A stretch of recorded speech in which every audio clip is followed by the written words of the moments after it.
m'appelle Patrick Simon, je suis le directeur des éditions du Tanka francophone et je vais vous présenter une conférence sur Judith Gautier, que voici, et qui a été la première poète en langue française à écrire des tankas, poèmes brefs d'origine japonaise, en 31 syllabes. Fille de Théophile Gautier et d'Ernesta Grisi, elle fut cette célèbre femme de lettres française, née à Paris le 25 août 1845 et décédée le 26 décembre 1917. Elle est inhumée à Dinard, dans le quartier de Saint-Égona, lieu de sa maison qui s'appelait le Pré aux Oiseaux. Elle sera la première femme élue à l'Académie Goncourt en 1910. Et elle tient salon littéraire où Japonais et Chinois sont souvent présents et font découvrir leur littérature. En 1882, un peintre japonais, Yamamoto, fera le portrait de Judith Gautier, premier portrait d'une Européenne et tableau célèbre au Japon. Théophile Gautier dira d'elle « C'est le plus parfait de mes poèmes ». Mais en fait, elle fuira son père. Selon Brahimi Denise, Judith Gautier, ses pères, sa mère, son œuvre, dans Romantisme, écrit en 1992, elle écrit « Judith Gautier, au prix d'une angoisse redoutable à exorciser, a dû rompre avec le meilleur et le plus cher des pères parce qu'il était aussi tendanciellement un père incestueux.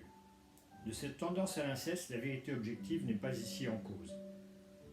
Il n'est pas en question que le point de vue de Judith Gautier et ce qu'elle en dit, sans faux fuyant par le truchement des fictions.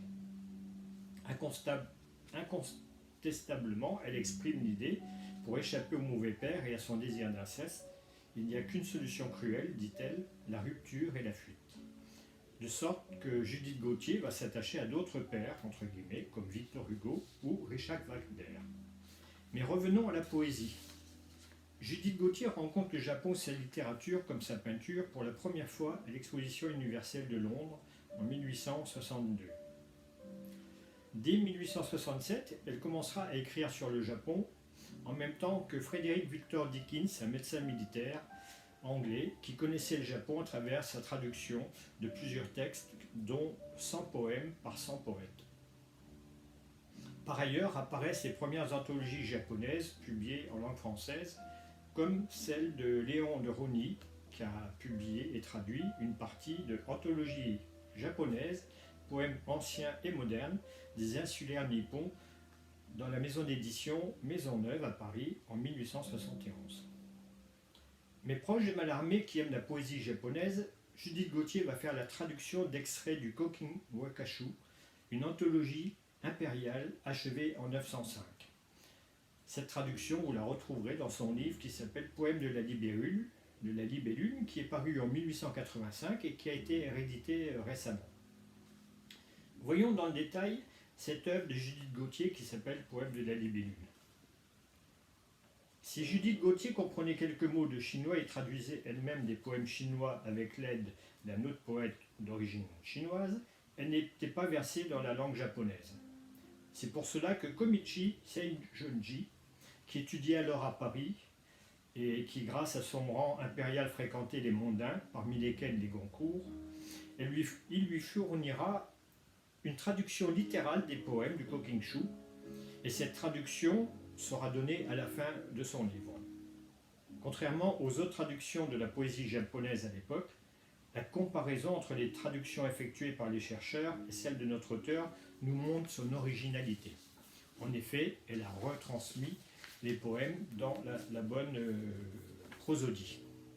Malgré cette démarche indirecte, les poèmes de la libellule plaçaient Judith Gautier dans une position de précurseur pour ce qui est des traductions de poèmes japonais en France. D'abord le titre, Poèmes de la libellule. Évidemment, la libellule était une métaphore connue du Japon, comme l'explique Edmond de Goncourt dans La maison d'un artiste. Ça suggère la rêverie exotique et insuffle à l'ensemble de l'œuvre une tonalité originale, alors que pour les autres traductions, il se contentait d'un titre purement explicatif. L'ensemble est précédé d'un extrait de la préface du Kokinshu par Kino Tsurayaki, la poésie ayant germé dans le cœur de l'homme, en rameaux et en fleurs nombreuses, elle s'épanouit. Je vais maintenant vous passer quelques extraits de ce livre, Le poème de la libellule.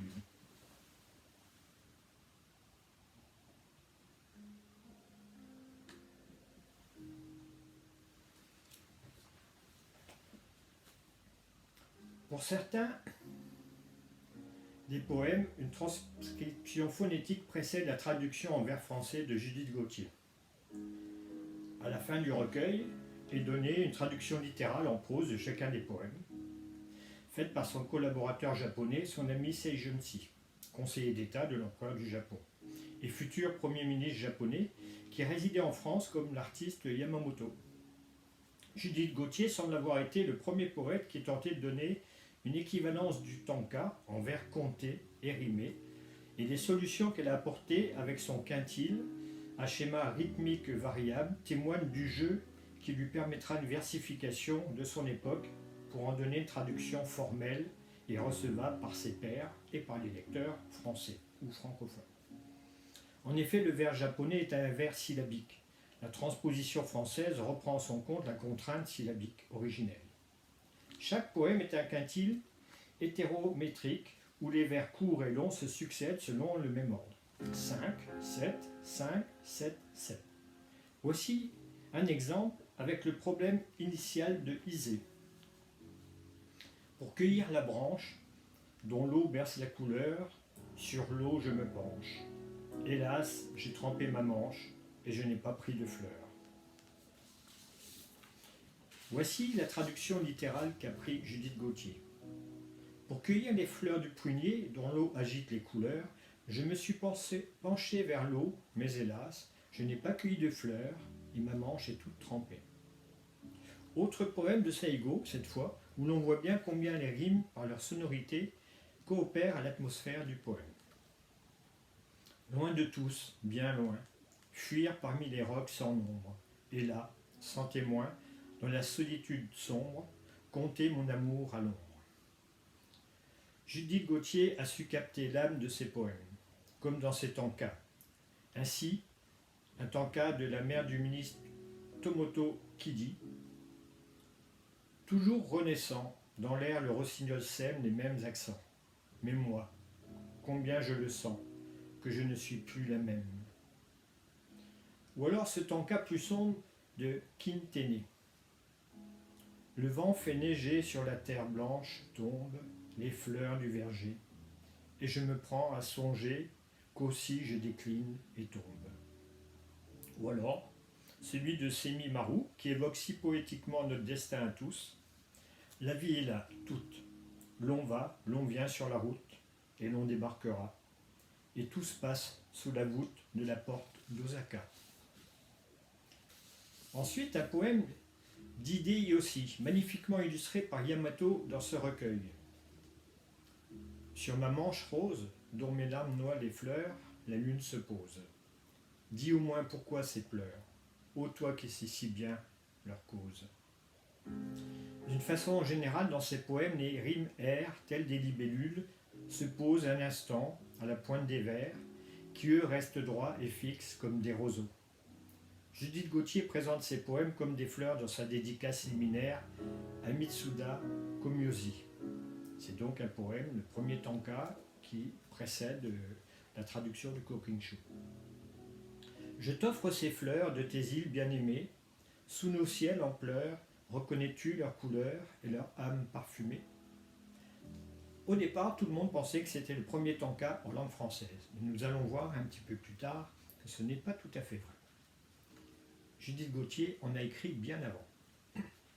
Dans l'ensemble, le recueil de poèmes de la libellule se situe bien dans le japonisme ambiant qui s'attachait à la fin du XIXe siècle. C'est ce qui est admirablement relevé dans les cahiers d'Edmond et Jules de Goncourt.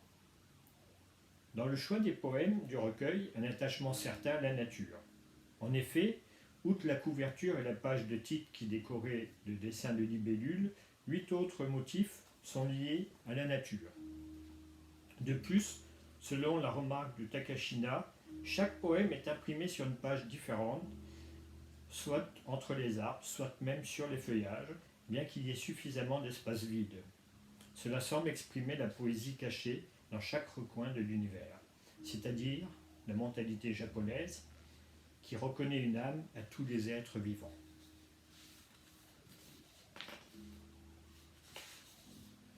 Enfin, l'analyse de la différence entre la traduction littérale de Sen Junsi et la traduction en vers de Judith Gauthier. Cela démontre qu'elle-même mettait volontairement en valeur la conscience, prêtée aux animaux, aux végétaux, ou même aux objets, ainsi que les communications entre eux et les hommes. Pour cela, elle utilisait fréquemment la prosopopée et ajoutait l'adresse à l'adresse de la nature qui ne se trouvait pas dans une traduction littérale. Je vous donne maintenant quelques appréciations du recueil. Ce fut applaudi par Robert de Montesquieu dans son article Japonais d'Europe. Il dit « Dans ses poèmes de la libellule, ce n'est pas assez vanté qui firent le Japon et le livre de Jade.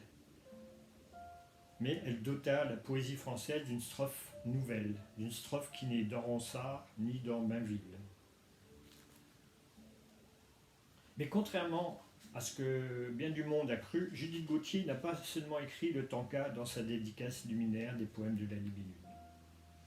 Dès 1875, dans son livre L'Usurpateur, tome 1, publié sous un autre nom, Mendès Judith, elle écrit des quintiles dont celui-ci est repris aussi dans les poèmes de la libellule.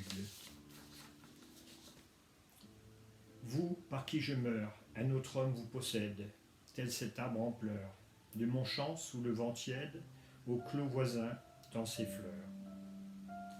En 1888, dans La Marchande de sourires, à la page 56, c'est une pièce de théâtre, elle inclut ce tanka. Est-ce l'hirondelle qui raya du bout de l'aile le miroir de l'eau? Non, c'est la fleur du roseau qui penche vers le ruisseau. En 1893, dans une autre nouvelle, Les 16 ans de la princesse, à la page 255, publié dans son livre Les fleurs d'Orient, cet autre tanka. L'automne en fuyant avec les fleurs qui l'emportent a fermé la porte, m'oubliant à demi morte devant l'hiver effrayant. Voilà comment Judith Gauthier a été vraiment la pionnière du tanka dans la francophonie et depuis beaucoup plus longtemps qu'on ne le pensait. Après Judith Gauthier, d'autres poètes français vont faire connaître le tanka et la poésie brève originaire du Japon. Voici rapidement quelques éléments pour finir. Ainsi, en 1921, Jean-Richard Bloch avait fait paraître les premiers tankas français au sein des cahiers idéalistes. Beaucoup moins célèbres que les ouvrages et l'école de Heike en France, les quelques tentatives d'introduction du tanka en France se sont interrompues par le second conflit mondial. Ensuite, Jacques Roubaud, né en 1932, il a rejoint Georges Perec, le premier cercle de l'Oulipo, fondé par Raymond Queneau et François Le Lyonnais. Jacques Roubaud est l'inventeur de nombreuses contraintes, telles que le baobab ou le haïku olympien généralisé. Il revendique plusieurs influences comme la poésie des troubadours, dont il est sans doute l'un des grands connaisseurs en France. Puis, la poésie japonaise, véritablement fascinée par les formes fixes des poèmes, c'est lui, en France, qui a fixé les règles du tanka dans un recueil qui s'appelle Monono Aware, le sentiment des choses, publié en 1970. Mais un petit peu avant, à partir de 1948, et un peu plus tard que 1970, une école internationale de tanka, sous la présidence d'honneur de Claude Farrer, est publiée. En 1952 est donc créée la revue du tanka international par Jeanne Grandjean, qui fera publier un autre poème dans Shiguraku et Sakura. Sans s'inspirer directement du tanka, d'autres poètes porteront un intérêt nouveau à la poésie japonaise, comme Henri de Régnier, qui publie dans des revues consacrées au Japon. Mais aujourd'hui, j'ai l'honneur de faire connaître et reconnaître le tanka francophone grâce à la revue du tanka francophone que j'ai créée à Montréal en 2007 et qui aujourd'hui, pour ce qui est de la revue, vient de présenter son 40e numéro. Et nous avons publié plus de 300 poètes francophones ou francophiles dans notre revue, mais également dans notre maison d'édition. Je vous remercie de votre attention et vous dis à plus tard.